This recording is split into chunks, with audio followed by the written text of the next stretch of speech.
বাংলাদেশের আসন্ন জাতীয় নির্বাচনের ঠিক আগ মুহূর্তে প্রভাবশালী ব্রিটিশ দৈনিক দ্য গার্ডিয়ান একটি চাঞ্চল্যকর প্রতিবেদন প্রকাশ করেছে। প্রতিবেদনে বলা হয়েছে, গত ১৬ মাস ধরে আড়ালে থাকলেও আওয়ামী লীগ রাজনীতি ছেড়ে দেয়নি, বরং ভারত থেকে একটি বিকল্প রাজনৈতিক কাঠামোর মাধ্যমে দেশে ফেরার ব্যাপক প্রস্তুতি নিচ্ছে দলটি। প্রতিবেদনের সবচেয়ে চমকপ্রদ তথ্য হল শেখ হাসিনার বর্তমান ব্যস্ততা। আন্তর্জাতিক অপরাধ ট্রাইব্যুনালে দণ্ডপ্রাপ্ত হওয়া সত্ত্বেও তিনি হাল ছাড়েননি। দিল্লির একটি সুরক্ষিত আবাসন থেকে তিনি প্রতিদিন প্রায় ১৬ ঘণ্টা সময় ব্যয় করছেন দলীয় নেতাকর্মীদের সঙ্গে যোগাযোগ ও কৌশল নির্ধারণে। সাবেক মন্ত্রী, সাংসদ সদস্য এবং ছাত্রলীগের শীর্ষ নেতাদের নিয়মিত দিল্লিতে ডেকে নেওয়া হচ্ছে। জানুয়ারির শেষ সপ্তাহে লন্ডনের একদল প্রভাবশালী আওয়ামী লীগ নেতার দিল্লি সফর এই আলোচনার কেন্দ্রবিন্দুতে রয়েছে।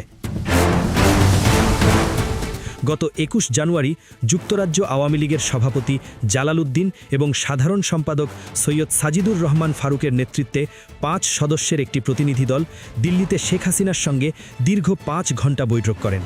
এই প্রতিনিধি দলে আরও ছিলেন সিলেট সিটি কর্পোরেশনের সাবেক মেয়র আনোয়ারুজ্জামান চৌধুরী। ২৬ জানুয়ারি তারা লন্ডনে ফিরে গেলেও বার্তাটি পরিষ্কার ছিল, বিদেশে বসে দল পুনর্গঠনের প্রক্রিয়া চূড়ান্ত পর্যায়ে।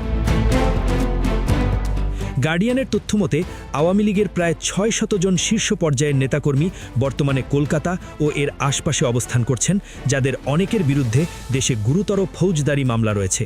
তাদের দাবি, দেশে ফিরলে তারা বিচারহীনতা বা হত্যার শিকার হতে পারেন। এই নির্বাসিত নেতাদের কৌশল হল, আসন্ন ১২ ফেব্রুয়ারির নির্বাচনের পর দেশের আইন শৃঙ্খলা ও রাজনৈতিক পরিস্থিতি যদি অস্থিতিশীল হয়, তবে সেই সুযোগে মাঠে নামা। অধিকাংশ নেতার দাবি, ২০২৪-এর অভ্যুত্থান ছিল একটি পরিকল্পিত বিদেশি ষড়যন্ত্র। আত্মসমালোচনা: সাবেক সংসদ সদস্য তানভীর শাকিল জয় স্বীকার করেছেন যে দল দীর্ঘ সময় ক্ষমতায় থাকায় কর্তৃত্ববাদী হয়ে উঠেছিল এবং ২০১৮-র নির্বাচন ছিল প্রশ্নবিদ্ধ। এই সীমিত আত্মসমালোচনা দলের ভাবমূর্তি উদ্ধারে কতটা কাজে দেবে তা নিয়ে বিশ্লেষকদের সংশয় রয়েছে। দিল্লি ও কলকাতায় বসে একটি নিষিদ্ধ কার্যক্রম স্থগিত দলের রাজনৈতিক তৎপরতা ঢাকা ও নয়াদিল্লির সম্পর্কে নতুন করে অস্বস্তি তৈরি করেছে। শেখ হাসিনাকে প্রত্যর্পণের বিষয়ে বাংলাদেশের অনুরোধের মুখে ভারতের নীরবতা এবং দিল্লিতে তার রাজনৈতিক ভাষণের সুযোগ দেওয়াকে অন্তর্বর্তী সরকার উস্কানিমূলক হিসেবে দেখছে।